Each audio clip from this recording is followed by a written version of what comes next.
ಸಂಸದ ಅನಂತಕುಮಾರ್ ಹೆಗಡೆಯವರು ಸಿಎಂ ಸಿದ್ದರಾಮಯ್ಯನವರ ವಿರುದ್ಧ ಬಳಸಿದ ಪದ ಬಳಕೆಗೆ ಸ್ವಪಕ್ಷದಿಂದಲೇ ತೀವ್ರ ವಿರೋಧ ವ್ಯಕ್ತವಾಗ್ತಾ ಇದೆ.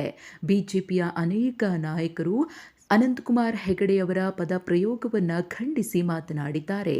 ಮಾಜಿ ಸಚಿವ ಸಿಟಿ ರವಿಯವರು ಕೂಡ ಈ ಕುರಿತು ತಮ್ಮ ಅಭಿಪ್ರಾಯವನ್ನು ವ್ಯಕ್ತಪಡಿಸಿದ್ದು, ಸಂಸದ ಅನಂತಕುಮಾರ್ ಹೆಗಡೆಯವರ ಮಾತುಗಳನ್ನು ನಾನು ಸಮರ್ಥನೆ ಮಾಡಿಕೊಳ್ಳಲ್ಲ ಎಂದಿದ್ದಾರೆ.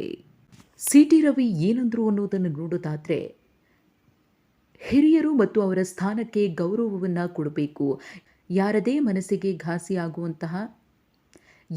ಮನಸ್ಸಿಗೆ ನೋವನ್ನು ಉಂಟು ಮಾಡುವಂತಹ ಹೇಳಿಕೆಗಳನ್ನು ಸಮರ್ಥಿಸಿಕೊಳ್ಳಲ್ಲ. ರಾಜ್ಯದ ಮುಖ್ಯಮಂತ್ರಿಯವರ ಬಗ್ಗೆ ಏಕವಚನದಲ್ಲಿ ಮಾತನಾಡುವುದು ತಪ್ಪು ಅಂತ ಹೇಳಿ ಅನಂತಕುಮಾರ್ ಹೆಗಡೆಯವರ ಹೇಳಿಕೆಯನ್ನು ಸಿಟಿ ರವಿಯವರು ಖಂಡಿಸಿದ್ದಾರೆ. ಅನಂತಕುಮಾರ್ ಹೆಗಡೆಯವರ ಕಾರ್ಯಶೈಲಿ ವಿಭಿನ್ನವಾಗಿರಬಹುದು. ನಾವು ಆಡೋ ಭಾಷೆ ಅಥವಾ ಮಾತು ಬೇರೆಯವರಿಗೆ ಘಾಸಿಯನ್ನುಂಟು ಮಾಡಿದರೆ ಸಹಿಸಿಕೊಳ್ಳೋಕೆ ಸಾಧ್ಯವಿಲ್ಲ. ಹಿರಿಯರಿಗೆ ಮತ್ತು ಅವರ ಸ್ಥಾನಕ್ಕೆ ಗೌರವವನ್ನು ಕೊಡಲೇಬೇಕು ಎಂದಿದ್ದಾರೆ ಸಿಟಿ ರವಿ.